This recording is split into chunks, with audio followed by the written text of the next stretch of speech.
नमस्कार. तर आजच जॉइन करा. आमच्या संस्थेमार्फत एक भोंदू सर्टिफिकेट कोर्स सुरू करण्यात येत आहे. महाराष्ट्रातील जे भोंदूंचे प्रमाण वाढलेले आहे आणि महाराष्ट्रातल्या जनतेची जी गरज म्हणजे दिसते आहे, त्याच्यावरून आपण भोंदू सर्टिफिकेट कोर्स सुरू केलेला आहे. हा जवळपास 6 महिने ते 1 वर्षाचा कोर्स राहणार आहे आणि याच्यामध्ये जे काही भोंदू आहेत त्यांना ट्रेन करणार आहे. म्हणजे ते आता कसे भोंदू अडचणीत आलेले आहे.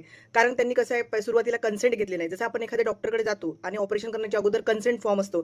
त्याचप्रमाणे या भोंदूंना प्रॉपर ट्रेनिंग देऊन कन्सेंट फॉर्म वगैरे भरायला लावू. म्हणजे जसं काही जर एखादी स्त्री किंवा एखादं कपल किंवा कोणी येत असेल त्यांच्याकडे ट्रीटमेंट करायला, तर पहिले कन्सेंट फॉर्म म्हणजे ते त्याच्या स्वमर्जीने भोंदूकडे आले आणि भोंदू असं-असं करणार. त्यांना खारट पाणी देणार, त्यांची ही पूजा करणार, त्यांची ती पूजा करणार, त्यांच्या शरीराला स्पर्श वगैरे करणार, अशा सर्व प्रकारचे कन्सेंट भोंदू घेईल. म्हणजे जेणेकरून काय होईल, भोंदू सुरक्षित होऊन जाईल. त्याचप्रमाणे त्यांच्याकडे येणाऱ्या महिला या भोंदूंनी काही वशीभूत वगैरे केलेल्या, संमोहन केलेल्या अशा नसणार. त्या स्वतःहून येणार.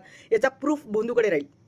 त्याचप्रमाणे अंधश्रद्धा निर्मूलन समितीला सुद्धा भोंदू सर्टिफिकेट दाखवेल, की हे बाबा बघ कन्सेंट आहे आमच्याकडे हां. आणि अशा तऱ्हेने पोलिसांचा ताप सुद्धा वाढेल, की नको बाबा आता खऱ्या प्रकरणात काय झालं, त्यांनी कन्सेंट घेतली नाही आणि जर त्यांच्याकडे ते कन्सेंट फॉर्म असता तर काहीतरी झालं झालं असतं. त्याच्यामुळे अशा प्रकारे आपण या विशेष कोर्समध्ये आपण ट्रेनिंग देणार आहोत भोंदूंना. आणि कसं आहे महाराष्ट्रातल्या तरुण लोकांना नोकऱ्या नाही आहेत, ते पर्मनंट नोकऱ्या नाही आहेत, त्या टेम्पररी नोकऱ्या करतात. त्याचप्रमाणे स्त्रियांना सुद्धा काही कामं नाही आहे, त्यांचे 2-2 महिन्याचे पगार होत नाही. मग अशा वेळेस त्या ऑब्व्हियसली भोंदूकडे जातात.